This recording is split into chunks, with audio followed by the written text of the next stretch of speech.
Falar com os nossos filhos de maneira assertiva é a ponte para construir uma conexão profunda. Vem comigo para o vídeo de hoje, comunicação assertiva.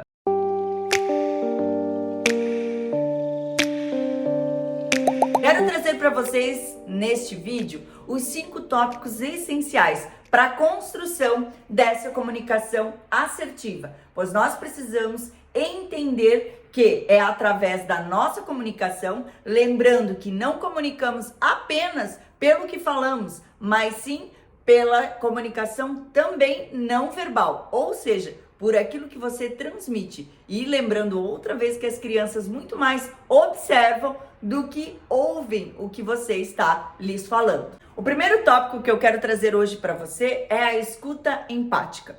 A diferença é que muitas vezes a gente não tem nem percepção quando eu estou ouvindo e quando eu realmente estou escutando. Porque a gente ouve tudo que nos cerca, todos os ruídos, todos os sons, todos os barulhos. Mas nós precisamos estar atento ao que nosso filho nos diz, ao que as pessoas que estão conosco, né, seja seu cônjuge, seja na sua carreira, estão lhe falando. E muitas vezes a gente nessa tendência de estar no automático, de estar correndo, de querer fazer tudo ao mesmo tempo, a gente não tem essa escuta empática. É estar totalmente presente para aquilo que o outro está trazendo para você. Então, lembre-se sempre, quando estiver, o seu filho lhe solicitar alguma coisa, lembre de praticar a escuta empática. Prestar realmente atenção ao que ele lhe fala e não simplesmente ouvir, não demandando atenção à necessidade do seu filho. Segundo tópico que eu quero trazer para vocês é expressar os sentimentos. Lembra? Falei que o seu filho lhe observa muito mais do que te escuta. Então, sempre ter a percepção do que você está transmitindo ao falar. Eu estou falando e o que eu estou transmitindo com a minha face, com os meus gestos, com o meu tom de voz. Isso é essencial para que a comunicação seja assertiva. Gosto de trazer um exemplo, aqui que fica muito claro isso. Muitas vezes você está ali triste, preocupada, nervosa com alguma situação. Seu filho chega até você e te pergunta: mamãe, você está chorando? Você está triste? Não é nada. Ou seja, eu estou gerando um sentimento no meu filho de dúvida. Poxa, mas a minha mãe está transparecendo uma tristeza, uma preocupação. Por que ela me diz que não é nada? Então nós precisamos levar isso também aos nossos filhos. Uma congruência daquilo que nós estamos transmitindo nos nossos gestos, com o nosso corpo, com aquilo que nós falamos. Para que ele possa sempre ter essa percepção de confiança, de que você seja transparente, Eu já falei um pouquinho num vídeo onde eu falo sobre um livro de Augusto Cury, quero até fazer em algum momento aqui, bem especial esse vídeo para relatar muitos tópicos que lá dentro são fantásticos, Eu sempre falo aí no meu Instagram, nas minhas redes sociais sobre esse livro, o quanto todas as pessoas deveriam ler e viver, não só ler, mas viver muito do que ele traz. E lá ele fala, nós como pais precisamos parar de querer ser super-heróis e transferir também as nossas emoções para os nossos filhos, mas no sentido de aprendizado. Para que seu filho entenda que sim, nós já nos frustramos, que sim, nós já enfrentamos grandes desafios, que sim, nós também sofremos. Dar exemplos da sua vivência não faz você ser menor ou ser, poxa, como é que eu vou dizer para o meu filho que eu já passei por uma situação X, por uma situação Y, se eu quero que ele não viva isso, se eu quero que ele não passe ou pense sobre isso. Mas é transmitindo isso que você vai ensiná-lo e vai fazer com que ele compreenda que sim, ele também um dia pode falhar, mas que ele vai ter você para ensiná-lo, para estender a mão e para confiar. Então, no segundo tópico, cuidado, ao expressar os sentimentos, que você esteja atento e lembre-se sempre que o seu filho te observa a todo o tempo. Terceiro tópico, estabelecer limites com respeito. É a forma que eu solicito as coisas ao meu filho, seja uma tarefa escolar, seja uma tarefa doméstica, como arrumar o quarto, arrumar as coisas da casa, participar.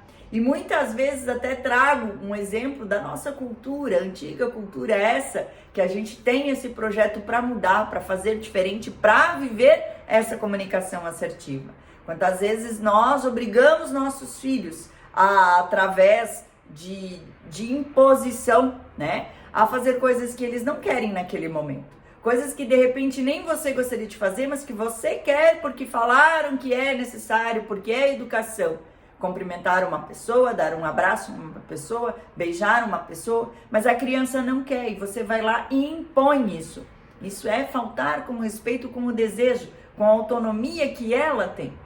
Porque é o corpo dela, é a decisão, é o sentimento dela. Nós precisamos aprender a respeitar. Colocar limites em amor, já falava aqui em outro vídeo, é pedir, mas fazer com que a criança se sinta pertencente. Não com autoritarismo, não porque eu quero, porque precisa, porque é assim. Fazer a criança ser um ser pensante, dentro daquilo que ela está construindo, dentro daquilo que ela está aprendendo, que ela possa também lhe ajudar, fazer da forma dela, mas sim, entender que existem regras e limites a serem cumpridas. Mas se eu colocar em amor, em vez de ela se rebelar muitas vezes contra, né, porque ela está sentindo isso como uma pressão, como uma imposição, ela vai fazer também com muito mais gosto e vai realmente aprender. Não vai simplesmente realizar aquilo porque foi ameaçada, porque foi imposto ou em troca de alguma coisa. Mas ela vai aprender que aquilo lá faz parte da rotina dela, do dia a dia dela, que soma para aquilo que ela chama de família, de lar, que ela se sente pertencente àquilo. Então vai ficar muito mais leve para todo mundo. Então estabeleça sim limites, são necessários, mas coloque-os em amor. Informe, né? Em outro momento quero fazer, já falei alguns tópicos aqui brevemente sobre rotina, mas quero fazer sobre também como estipular e quero trazer alguns exemplos, né? Por exemplo, o momento de sair das telas, o momento de tomar banho, o momento de dormir. Então, quando a gente já traz tudo isso dentro de uma rotina, já torna, né, essa solicitação muito mais fácil, porque a criança por si só, ela já tem aquele hábito e ela já vai entender cada momento para cada coisa, certo? Então, seja sempre, né, lembre disso, deixe o autoritarismo de lado e imponha assim os limites, eles são necessários, mas que você faça de forma respeitosa e sempre com muito amor. Quarto tópico de hoje, resolução de conflitos. E ele não foge muito longe do que nós já conversamos até então na solicitação das tarefas, na solicitação com respeito, com amor. Da mesma forma, o conflito vem, né, caminhando, quando eu tenho essa comunicação assertiva, ele vem caminhando para ser solucionado muito mais fácil. Por quê? Porque a criança, primeiramente, ela já tem esse elo, essa liberdade de conversar com os pais, ela entende que ela pode trazer sim o seu conflito, ela entende que ela pode falar das suas emoções, tal qual os pais também devem falar das suas emoções. Expressar para poder resolver conflitos. Por exemplo, hoje papai está tendo um dia muito difícil, a mamãe está num dia difícil, teve muitos problemas no meu trabalho. Então, olha, se você puder deixar a mamãe aqui um pouquinho sozinha, depois a gente conversa. Ou, né, a criança teve uma dificuldade na escola, nunca colocar aquilo como um peso ainda maior. Ah, mas aquele menino é terrível mesmo, mas olha, tá feio, não sei o que, não dá bola para ele. Você tá colocando a criança, aumentando a dor dela e não ajudando a solucionar. Então, por exemplo, duas crianças brigaram, você vai olhar para o seu filho e falar assim, pois é, não foi legal o que aconteceu, nem para você, nem para ele. O que vocês podem fazer para resolver isso? Ajudar, mediar, não forçar nem para pior, nem para deixar em panos mornos, né? Como as pessoas falavam. Mas é instruir a criança a esse aprendizado, a também saber resolver os conflitos e que eles vão acontecer e que nós precisamos estar prontos a solucioná-los e da melhor forma possível. Então sempre, né? Nunca coloque peso sobre o ocorrido, mas sim sobre a situação que você possa corrigir também de maneira respeitosa, de maneira amorosa e usando as habilidades da inteligência emocional, que é olhar com empatia para o outro, para validar o outro, mesmo quando sim, aquela situação, aquele ocorrido não foi tão bom, mas eu não tô né, culpando, eu não estou colocando o peso na pessoa, e sim na situação, para que a criança entenda essa diferença e que ela tenha habilidades de resolver esses conflitos. E aí vem o quinto tópico, reforço positivo. Diante de tudo isso e em todos esses momentos que eu apresentei hoje aqui para você, o reforço positivo. O que é esse reforço positivo? É sim validar, mesmo na hora da correção.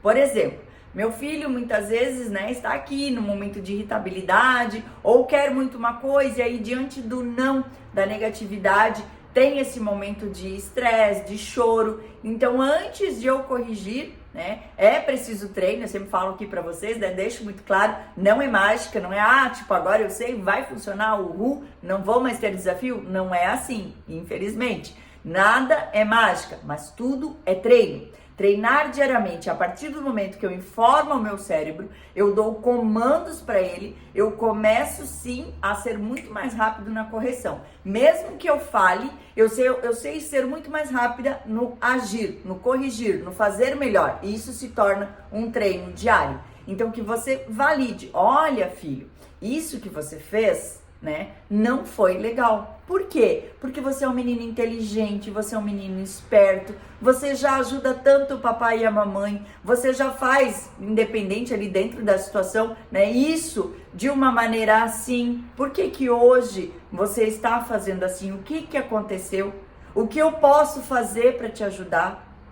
Você precisa de um espaço para se acalmar. É validar, reforçar mesmo na correção o positivo. E claro, né, muitas vezes é importante também salientar nas ações que ele faz positivo, validar. Olha, isso que você faz agrega tanto, isso que você faz é tão importante para o seu desenvolvimento, ou para a sua tarefa, ou para o seu aprendizado, dependendo da circunstância do que a criança está realizando. Poxa, a mamãe fica muito feliz quando você faz isso. Ou, da mesma forma, quando não for algo legal, olha, você é muito especial para a mamãe te ama muito, mas quando você tem esse comportamento, faz X coisa, a mamãe fica triste. E a mamãe não quer ficar triste. O que a gente pode fazer para ser diferente? Então, que você faça esse treino diário e que você tenha a percepção da mudança constante no seu dia a dia. E novamente, lembrando, né? Não é fácil, não é mágica, mas é treino. É priorizar aquilo que você quer para transformar e alcançar o resultado que você espera. Esse é o recadinho de hoje. Espero que você esteja ligadinho aqui no YouTube, que você sempre esteja por aqui. Convide a mamãe, as pessoas que ainda não estão e que você conheça, para que recebam, né, toda semana esse recadinho rico, esse recadinho que sim, não é só para ficar aqui ouvindo, escutando, mas que você aplique no seu dia a dia, que você volte lá nas minhas redes sociais, no Instagram ou aqui mesmo no YouTube, curta, compartilhe, comente, traga sugestões, olha, desse assunto, fala mais, eu quero saber mais, eu quero que você entre em detalhes. Eu sempre procuro ser breve aqui, então eu não estendo muito, mas de cada tema tem muita coisa enriquecedora para você transformar aí o seu dia a dia, a educação dos seus filhos. Lembrando, eu quero que sim, você faça parte desse exército, um exército que Augusto Cury também deseja e que eu e que tantas outras profissionais que trabalham hoje com a parentalidade desejam. Uma construção, uma reforma na maneira de educar as crianças, para que sim, sejamos muito mais assertivos e que não transferimos mais as nossas dores, as nossas falhas para os nossos filhos, que lá na vida adulta serão jovens muito mais seguros, serão jovens sucessores e não apenas herdeiros. Um grande abraço, Deus abençoe você, sua casa e até a próxima semana.